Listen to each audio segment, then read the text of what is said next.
காமராஜரை இந்த தலைமுறைகள் தெரியாது, அது புத்தகங்கள் படிச்சிருப்பீங்க. இனிமே ஒரு மனிதர் காமராஜரை போல் நீங்கள் பார்க்கவே முடியாது. புரிதவனுக்கு காமராஜரை போல் பார்க்கவே முடியாது. முதலமைச்சர் பதவி ஏற்றுக்கிறாரு. முதலமைச்சர் பதவி ஏற்றுக்கணும்னா ஊர்லேருந்து சிவகாமி மேம் வந்திருக்கிறாங்க. உனக்கு என்ன வேணும் கேட்டார். திருப்பதிக்கு போகணும் ஜாமி அப்படின்னாங்க. சரி, கார் ஏற்பாடு பண்ணார். திருப்பதிக்கு போயிட்டு அம்மா மறுநாள் வந்தாங்க. வந்தோடனே இந்தா அப்படின்னாங்க. என்னங்கண்ணே நீ ஊருக்கு போகிற டிக்கெட்னா?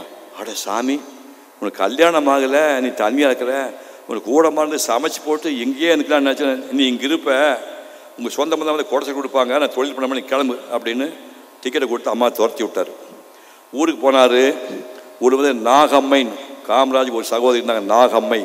நாகம்மைனுக்கு ஒரு பையன் இருந்தால், இவர் தான் கல்யாணம், ஜவஹர்னு பேர் இந்த பையன், கல்யாணம் பண்ணி வச்சார். இப்போ ஊருக்குள்ளே போனோம்னா காமராஜர் தமிழ்நாட்டு முதலமைச்சர், அவங்க அம்மாக்காரி தான் உங்கள் ஸ்கூலுக்கு வெளியே போய் தெரு பைப்பில் தண்ணி பிடிக்கிறாங்க. பார்த்தோட இப்போ ராஜேஸ்வரம் மாதிரி ஒரு அதிகாரி என்ன பண்ணார், காமராஜர் முதலமைச்சர், அவங்க அம்மா போய் தெருவில் குழாய் என்னட்டு இவர் என்ன பண்ண, இவர் உத்தரவு போட்டு தெரு குழாய் இருந்தும் உள்ள கனெக்ஷன் கொடுத்து வீட்டுக்குள்ளே காமராஜர் வீட்டுக்குள்ளே வந்து அம்மா குழாய் தண்ணி பிடிக்கிற மாதிரி செட் பண்ணிட்டார். செய்தி வந்து காமராஜுக்கு போகுது. கொண்டு விடும். என்ன நினச்சிருக்க நீ? அந்த கவுன்சிலருக்கு போன திட்டிட்டு கழட்டி உடனே காமராஜ் அம்மனை கொம்பா எல்லா பொம்பளை மாதிரி எங்கள் அம்மா பிடிச்சிட்டு பழையபடி கழட்டிட்டு தெருவிலேயே போய் அம்மாவை தண்ணி பிடிக்க வச்சார். இப்படி ஒரு மாக்க முடியுமா நீங்கள்? அம்மா தெருவில் போய் பிடிச்சிட்டு வா, நீ ஒஸ்தியா முடியான்ட்டார். அதுக்கப்புறம் நாகம்மைக்கு ஜவஹர் கல்யாணம் பண்ணி வச்சாங்க. நீங்கள் விருதுநகர் யார் போயிருப்பான்னு தெரியல, ஒரு வேளை சேது கும்பலம் போயிருக்கலாம், அவர் உலகம் சுற்றி வாலிபன் பாக்கிய விருதுநகர் யார் போன. நான் இந்த 1960களில் விருதுநகர் போனீங்கன்னா டாய்லெட் பப்ளிக் கக்கூஸ் எங்கே இருக்குது? 1 கிலோமீட்டர் போகணும், அடக்கிட்டு தான் போகணும். ஊருக்குள்ளே கக்கூஸ் கிடையாது. 1 கிலோமீட்டர் நீங்கள் அடக்கிட்டு போய் தான் டாய்லெட்டு போகணும். அப்படி இருக்கும்போது இந்த புதுசாக வீட்டுக்கு வர பொண்ணுக்கு பயன்படுத்தி விட்டு 4 அடி இதுவாங்க, 4 அடிக்கு 4 அடி ஒரு டாய்லெட் கட்டிக்கிறேன் அப்படி காமராஜுக்கு ஃபோன் பண்ணி கேட்டாங்க. கொண்டு விடுவேன். பங்களா கட்டக்கு காமராஜ் பர்மிஷன் கொடுத்தா சொல்லிட்டு அந்த 4 அடி டாய்லெட் கட்டக்கு இந்த ஆள் பர்மிஷன் கொடுக்குறீங்க, எப்படி பிளான்னு பாருங்கள். அப்போ திடீர்னு ஒரு நாள் வந்து பார்த்தா இந்த அம்மா வேத்து ஒழுகிட்டு இருந்துச்சு. அம்மா காரி வச்சு வச்சுட்டு இருந்தான். வெங்கட்ராமன் அப்போ மந்திரி, அவர் அப்படியே தமிழ்நாடு சுற்றுலா போனவர் காமராஜ் அம்மா பார்க்க போயிருக்காரு.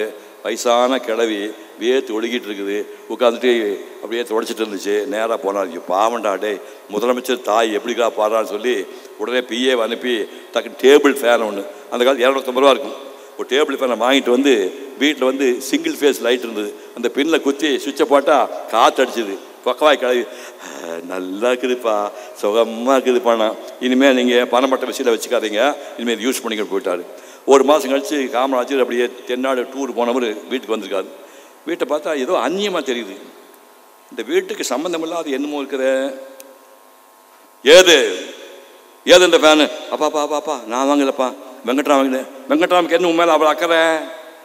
தமிழ்நாட்டு உணவை எத்தனை கிளவி, லட்சக்கணக்கான கிளவி இருக்காங்கல்ல, அத்தனை கிளவிக்கு வாங்கி கொடுப்பான ஃபேனு, உனக்கு மட்டும் ஏன் வாங்கி கொடுத்தான்? முதலமைச்சர் அம்மா நீ எடான்னு சொல்லி குடும்பக்கார மனுஷன் அந்த ஃபேனை கொண்டு போய் காங்கிரஸ் அலுவலகத்தில் துரு பிடிச்சி போச்சு.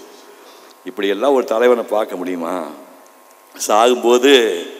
சாகும்போது இந்த கிரேட் காமராஜ், நான் இன்னைக்கு முதலமைச்சர் நான் சொல்ல விரும்பல, ஒரு நாட்டாண்ட முதலமைச்சருக்கு தலைகாணி கிடையாது 140 ரூபா பணம், 4 வேட்டி 4 சட்டை 5-6 புஸ்தகம், இதுதான் இந்த கிரேட் காமராஜர் சொத்து. இதை பார்த்துட்டு தான் கண்ணதாசன் சொன்னேன், தங்கமே என்பொதிகை சாரலே தன்னிலவே சிங்கமே என்றழைத்து சீராட்டும் தாய் தவிர சொந்தம் என்று ஏதுமில்லை, துணை இருக்க மங்கை இல்லை, தூயமணி மண்டபங்கள் தோட்டங்கள் ஏதுமில்லை, ஆண்டி கையில் ஓடு இருக்கும் அதுவும் உனக்கில்லையே காமராசா என்றான். இப்படி ஒரு தலைவரை பார்க்க முடியா?